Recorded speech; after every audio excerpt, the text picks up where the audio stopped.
பிரதமர் மோடி அவருடைய ரேலி வந்து it was in proper Calcutta region.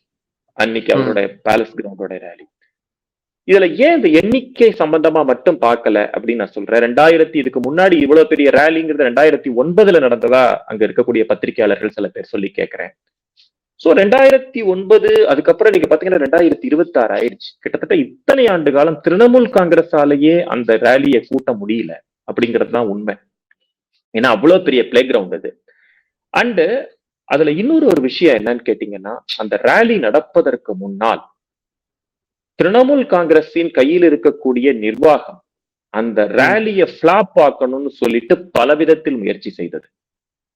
போலீஸ்ல இருந்து மக்களை வந்து வரவிடாம பண்றது, அவங்களுக்கு தடைகளை ஏற்படுத்துவது, இதெல்லாம் பண்ணாங்க. பட் மக்கள் பாத்தீங்கன்னா ட்ரெயின் மட்டும் கிடையாது, பஸ்ல கிடையாது, போட்ஸ்ல வந்து இறங்கினதை நான் பாக்குறேன். அங்க இருக்கிற அந்த Hooghly ரிவர்ல they came by bots. And கிட்டத்தட்ட வயதானவர்கள் அவங்க எல்லாம் 35 டிகிரி இப்ப வெயில் ரொம்ப அதிகமாக இருக்கக்கூடிய அந்த இடத்துல வந்து ஒரு ஹஸ்பண்ட் ஒய்ஃப் அவங்க வராங்க, தேர் சீனியர் சிட்டிசன்ஸ்.